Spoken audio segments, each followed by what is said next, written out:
Hi, I'm Ashley Renfro from Arista Consulting.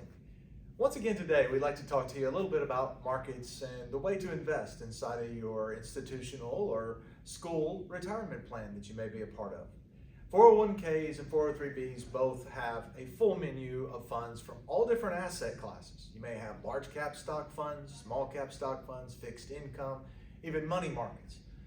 There's one in particular I want to bring to your attention today. But first, let's take a look at the kaleidoscope behind me. Now, in the financial world, we call this thing the quilt slide. It's presented a lot of different ways, and what it shows you is over the course of a 10-year time frame, every single asset class moves around in terms of how it performed against all the others. So to break it down for you, you'll notice some of the dark blue blocks scattered about here. Every time you see a dark blue box on this, that's large growth stock funds. That's what is implied there. Other colors equate to other different ones. The pink here is international stock funds. Cash is even represented on here in the light kind of aqua green color.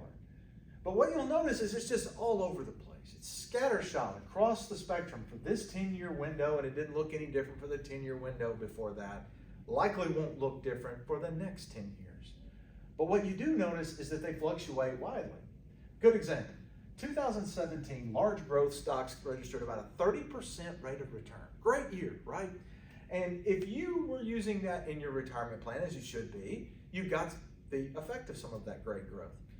But what you wanted to stay away from was deciding that since it was such a great return in 17, that on New Year's Day 2018, you're moving it all into large stocks, which of course in 2018 would bring you a negative 1.5% rate of return.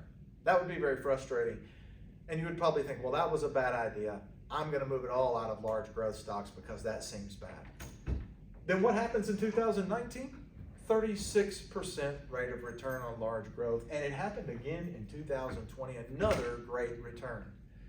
The idea here is that being able to predict where the money will be made, where the great appreciation is going to be for a year, it's very hard to do. You can only see it in hindsight here.